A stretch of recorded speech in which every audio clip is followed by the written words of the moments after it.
Pada masa kejayaan Islam, Istanbul adalah ibu kota Kesultanan Turki Utsmani. Sebelumnya, kota ini bernama Konstantinopel yang merupakan ibu kota Kekaisaran Bizantium. Pada masa jayanya, Bizantium adalah negara adidaya yang hanya dapat disaingi oleh Persia. Konstantinopel bertahan selama 1000 tahun sebagai ibu kota Bizantium, sampai akhirnya Turki Utsmani merebutnya pada tahun 1453 Masehi dan menjadikannya sebagai pusat pemerintahan. Di bawah Turki Utsmani, Konstantinopel yang kemudian berubah nama menjadi Istanbul dibangun hingga menjadi salah satu pusat peradaban dunia. Kekuasaannya meliputi wilayah yang sangat luas, yakni Eropa Timur, Timur Tengah, hingga Afrika Utara. Selain berhasil meluaskan wilayah, Turki Utsmani pun menorehkan kemajuan di bidang arsitektur. Banyak masjid dan istana megah dibangun. Dibangun pula pasar, rumah sakit, sekolah, dan sarana-sarana penting lainnya. Lantas, bagaimana dengan istananya? Mari kita jelajahi satu persatu.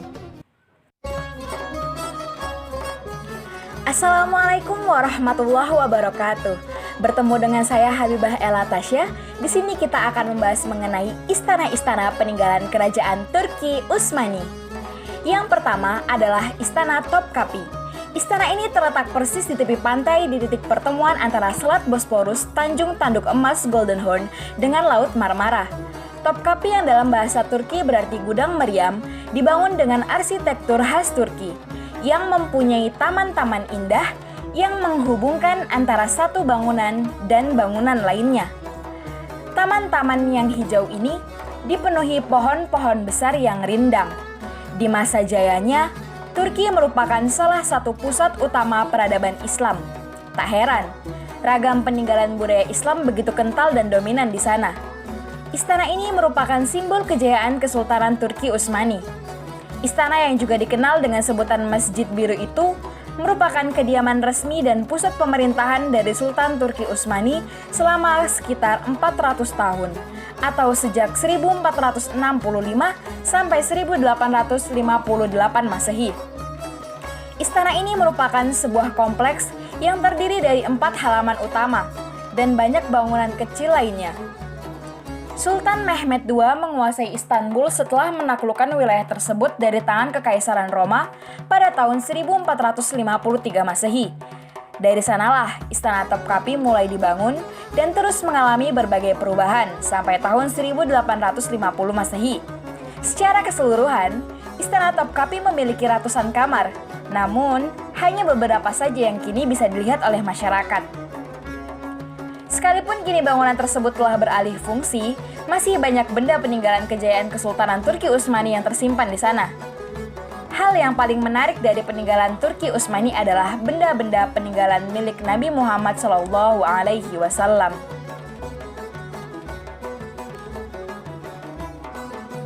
Peninggalan bersejarah lainnya adalah manuskrip Al-Quran pertama yang ditulis di atas lembaran kulit binatang. Itu terjadi sebelum Al-Quran disatukan menjadi sebuah kitab utuh yang merupakan salah satunya tersimpan di Topkapi ialah Surah Al-Qadar. Berdiri di atas lahan seluas 700.000 meter persegi dan dikelilingi oleh tembok sepanjang 5 meter, istana ini bisa disebut sebagai karya terbesar Turki Utsmani di ranah arsitektur. Bagian interiornya banyak dihiasi kaligrafi Al-Quran dan unsur dekorasi lainnya yang berasal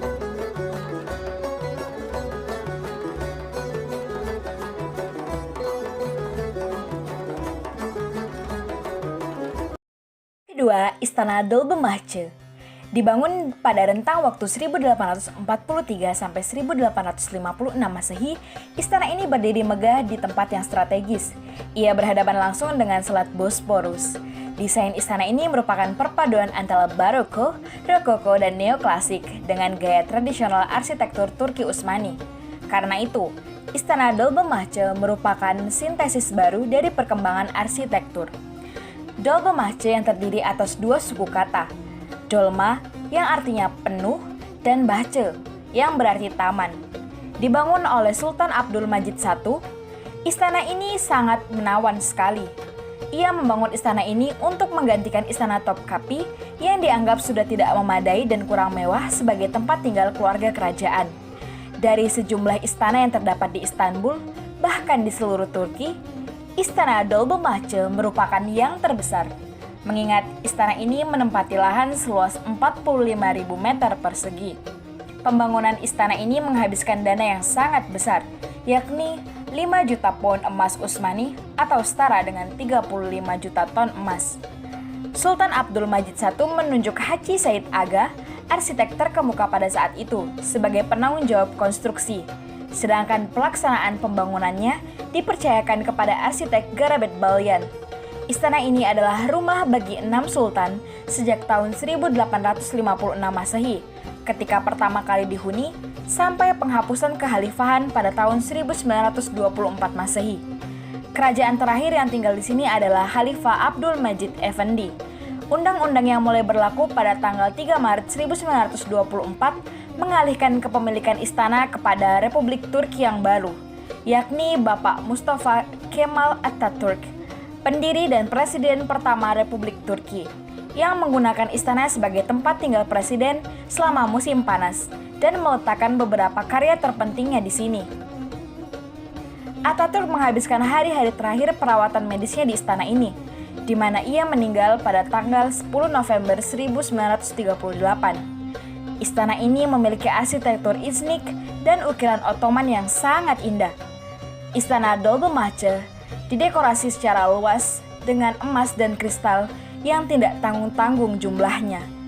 Istana ini adalah bentuk daripada estetika kerajaan Ottoman pada saat itu. Ketiga, Istana Yildiz. Langit biru berhias awan putih memayungi sebuah bangunan tua yang masih tampak megah. Di antara rindangnya perpohonan, terlihat 2 buah anak tangga berselimut karpet jingga. Tangga itu kemudian menyatu dengan pintu bangunan indah ini. Jika Istana Topkapi dan Dolmabahce berada di tepi Selat Bosporus, tak demikian halnya dengan Istana Yildiz. Ensiklopedia Peradaban Islam terbitan Tazkiyah Publishing menyebutkan, area tempat berdirinya Istana Yildiz pada awalnya merupakan hutan alam. Semua ornamen dekoratif di istana ini bercorak flora, tak ada yang berbentuk manusia atau hewan. Cikal bakal istana ini mulai dibangun pada masa Sultan Ahmad I tahun 1603 sampai 1617 Masehi. Setelah dilengkapi dengan berbagai fasilitas, keluarga kerajaan kerap berlibur di sini. Rumah besar sebagai tempat menginap keluarga kerajaan baru dibangun pada masa pemerintahan Sultan Abdul Majid I 1839 sampai 1861 Masehi dan dilanjutkan pada masa Sultan Abdul Al-Aziz tahun 1860 sampai 1876 Masehi. Istana ini dibangun pada awal abad ke-20 dengan biaya yang sangat besar. Pembangunan istana ini tuntas pada masa pemerintahan Sultan Abdul Hamid II 1876 sampai 1909. Setelah dilengkapi dengan berbagai fasilitas, keluarga kerajaan kemudian sering menghabiskan liburan di daerah ini.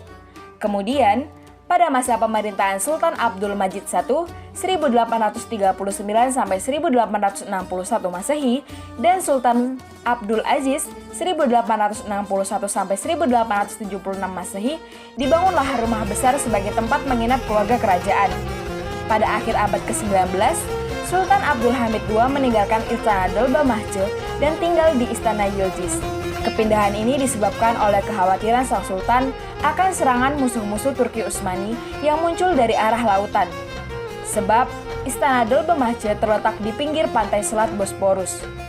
Nah, setelah menjadikannya sebagai tempat tinggal, Sultan Abdul Hamid II memperbesar Istana Yildiz.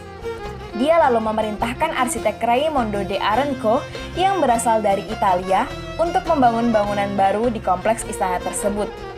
Sejak itulah, Istana Yildiz dapat disejajarkan dengan istana-istana mewah lainnya yang pernah dibangun Kesultanan Turki Utsmani, seperti Saray Eski di Edirne, serta Topkapi dan Dolmabahce di Istanbul. Pada masa pemerintahan Sultan Abdul Hamid II ini, para pejabat dan staf kerajaan juga berkantor di Istana Yildiz. Karena besar dan luasnya istana ini memang bisa digunakan sebagai tempat tinggal sekaligus kantor. Istana Yildiz memiliki beberapa bangunan yang berfungsinya berbeda-beda. Di antara bangunan-bangunan tersebut adalah sekretariat negara yang digunakan sebagai kantor staf kerajaan, paviliun tempat tinggal sultan dan keluarga kerajaan.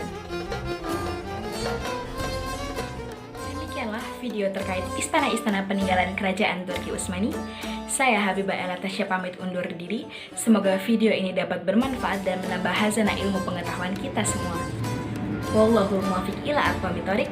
Wassalamualaikum warahmatullahi wabarakatuh.